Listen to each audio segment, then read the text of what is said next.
We can't make you a morning person, but we can make your mornings better. Switch on to 94.3 Royal FM.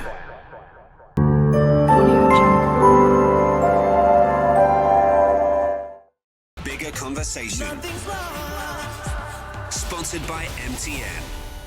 MTN. Everywhere you go.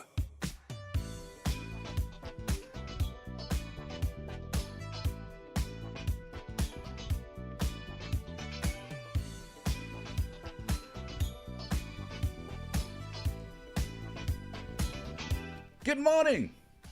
It's about the time for us to talk the business of the day.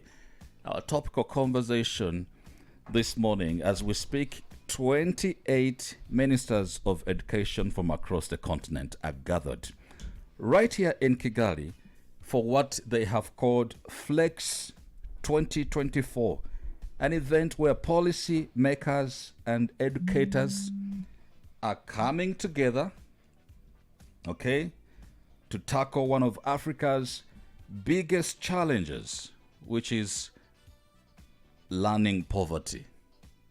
It's a new term I came across, learning poverty. I thought they were just learning about the poverty that does exist in Africa, but it's not. Now, you might be wondering what exactly is learning poverty, and this is what we want to understand today.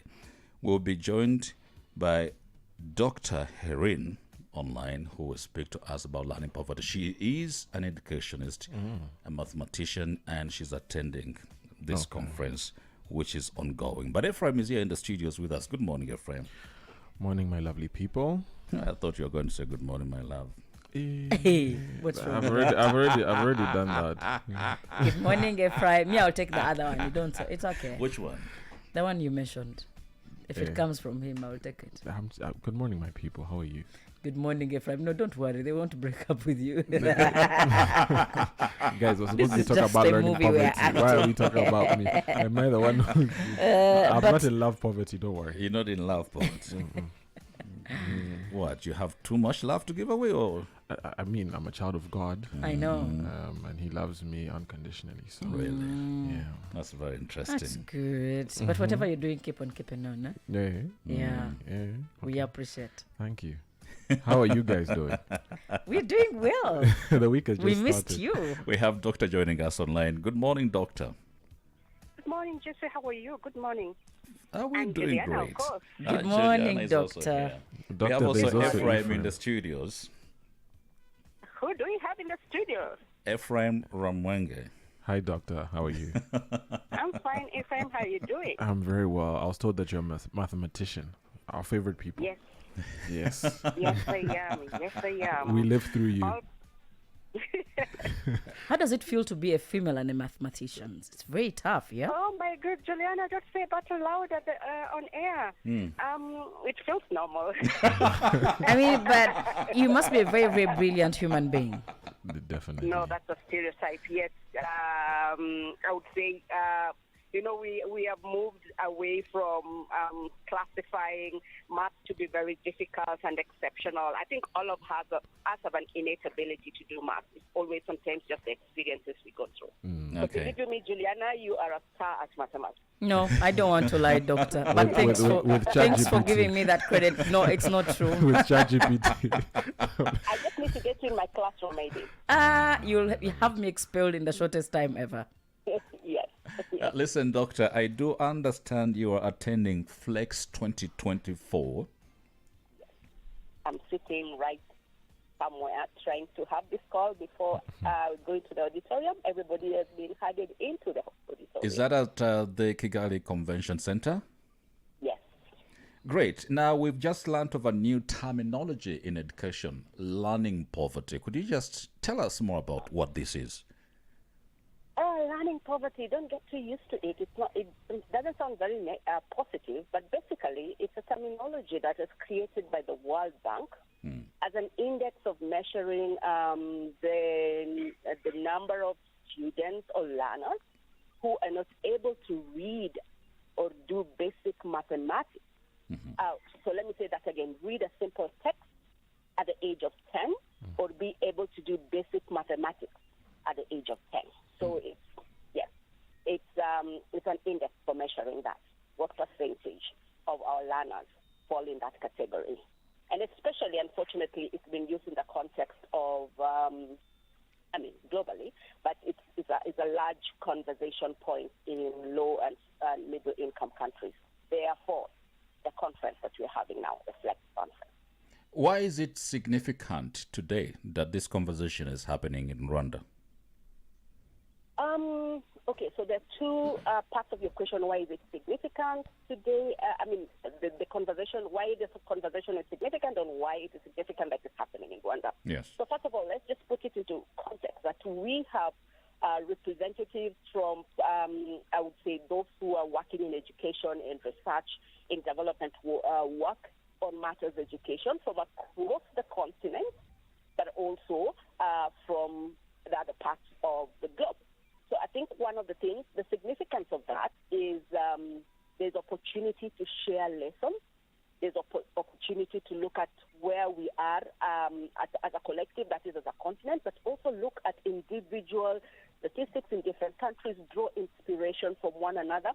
And you may know that this year, AU declared this year as the year of education. And one of the areas that they flagged out as a focus point for the continent is looking at the situation with our foundational literacy, because think about it, foundation.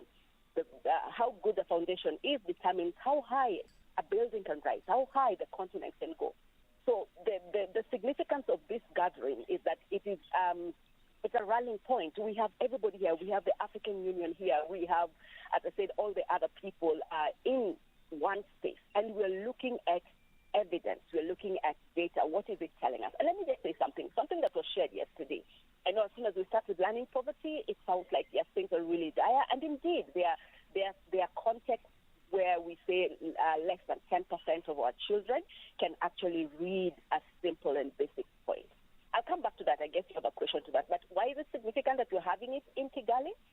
I think for me, the significance of that, for me, is we can draw inspiration from Rwanda, because I think Rwanda is one of the countries that have been very bold in the kind of education policies or the aspirations that they have. I think earlier in the year you may have heard that Rwanda is going to be participating in PISA, which is an international assessment that very few African countries participate in, but allows the country to compare itself globally. So I think it's important that we're here. We can draw inspiration from the sense of boldness that I believe that Rwanda really and I would say Rwanda actually embodies.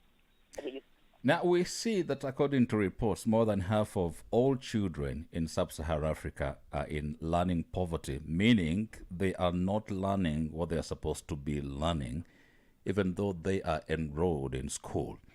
It is quite inspiring to hear that the rest of the world is coming to pick inspiration from Rwanda. Are you speaking that with evidence? Yes. Actually, I would be speaking that with evidence. As you know, I've worked in the Rwanda education sector for long, so I know some of the bold initiatives.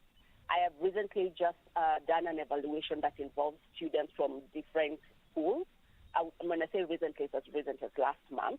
And one of the things we're doing was actually testing them in their reading fluency, their numeracy.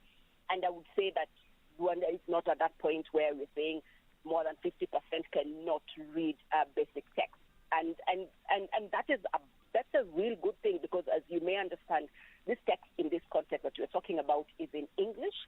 So I would say we are not there. And I also want to just correct something, because sometimes when we look at things collectively, we kind of paint a picture, collective picture.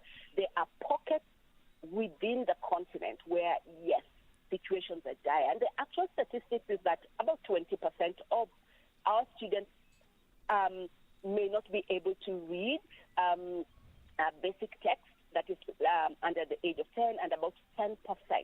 So it's a bit better with mathematics. Of course, we need to be concerned every child matters. So long as there's one child who is below the mark, there should be as equal gathering and effort. So yes, and just if you think about it, there's something called Sustainable Development Goals. We used to have Millennium Development Goals. And the reason why we moved from Millennium Development Goals to Sustainable Development Goals, especially in the context of education, was that we did a great job in getting students in class when, as we rallied ourselves around the Millennium Development Goals. We realized that, well, it's one thing to get them into class. It's another thing to get them to learn. So there's commitment at the continent that, hey, it's no longer just we should no longer just be comfortable by counting how many students are in school. But let me say something as we end. Yesterday, some data was shared.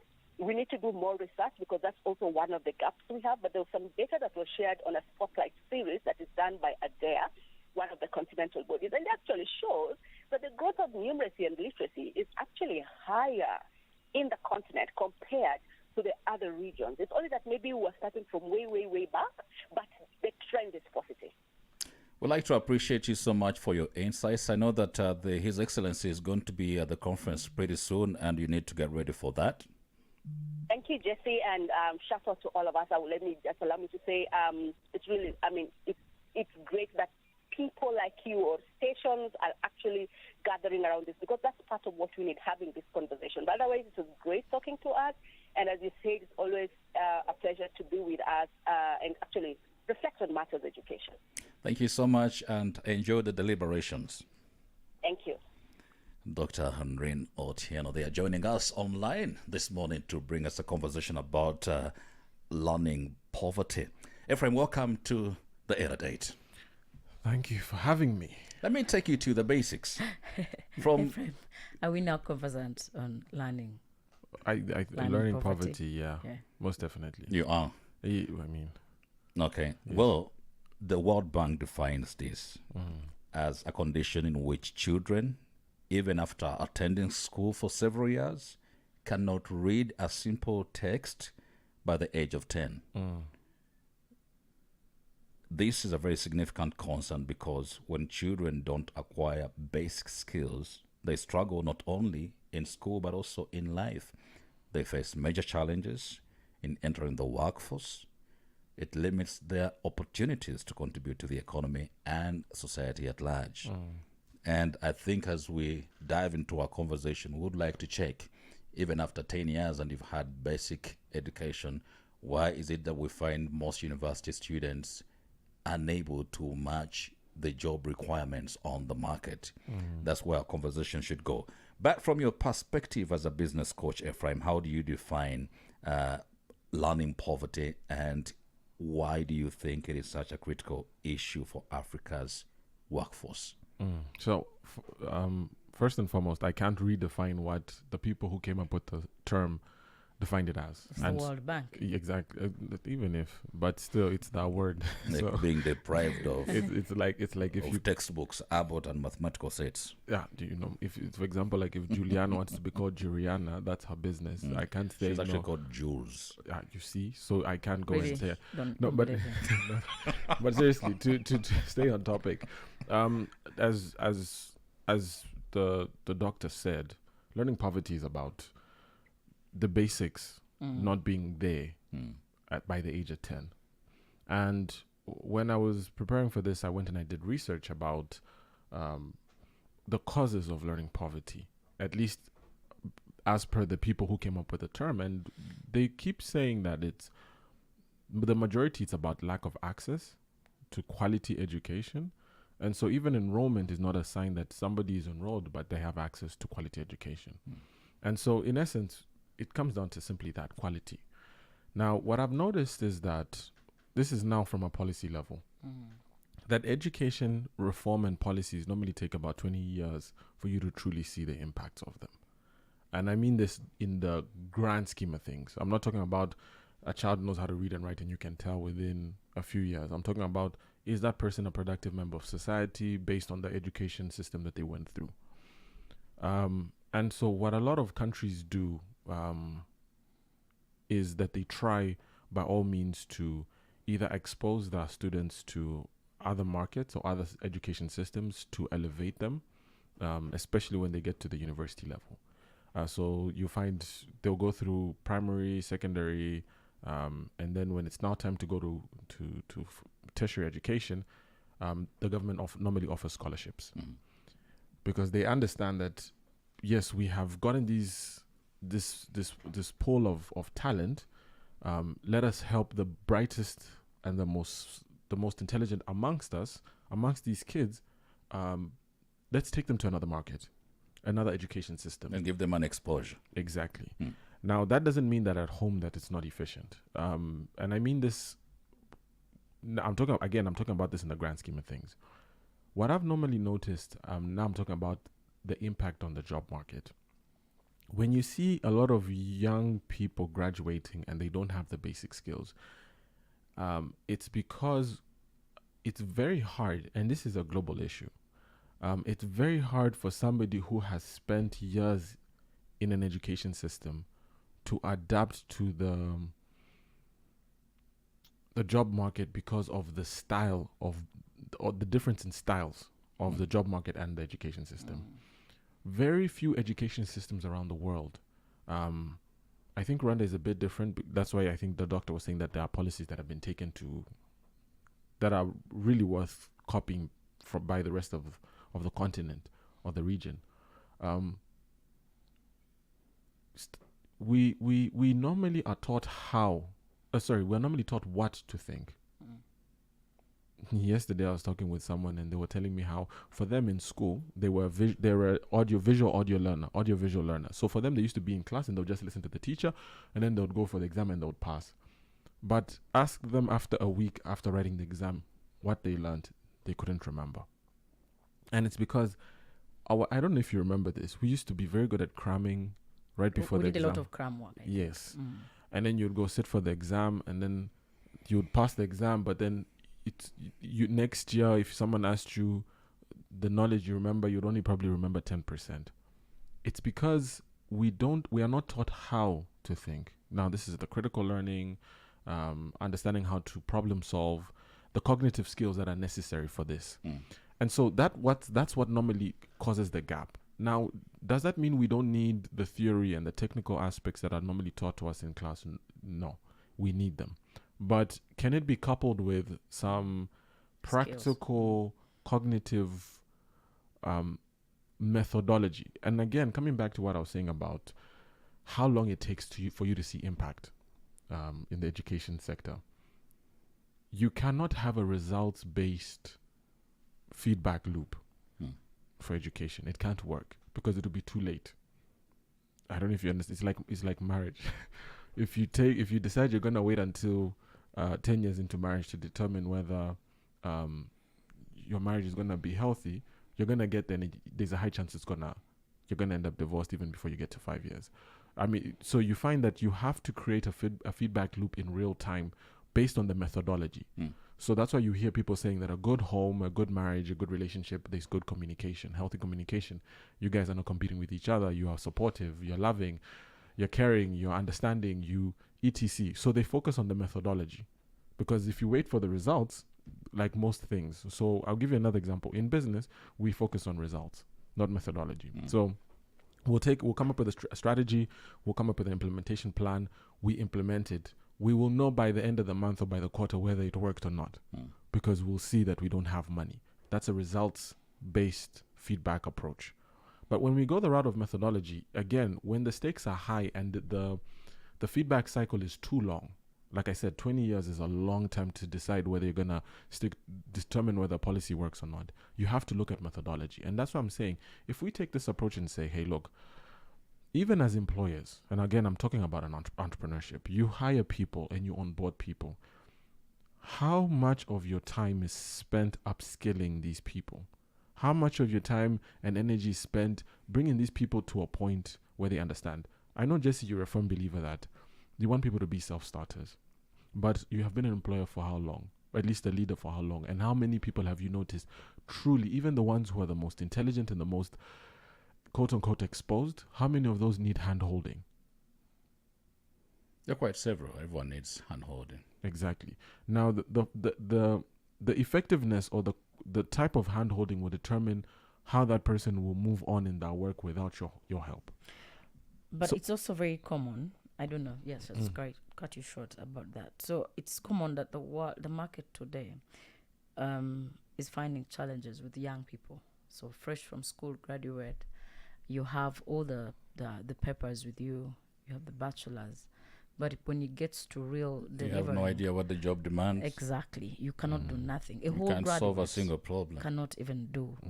You know, We have actually people who want salary without figuring out what they're actually doing in the organization. But they've just been given an appointment letter. They have to work, but they're not delivering. And it's very common. And I don't know how the world is going to handle, or the market is going to treat this. And you find that they did not make an effort to learn beyond their bachelor's. So this exactly. I was gonna tell you one of the things that helped me,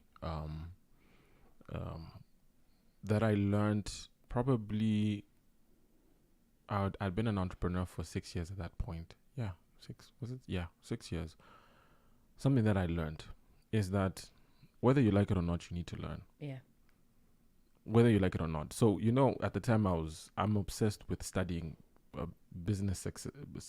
successful business people. For me, it's an obsession, because simply I just would like to know what made this person succeed where others have failed. So many have failed.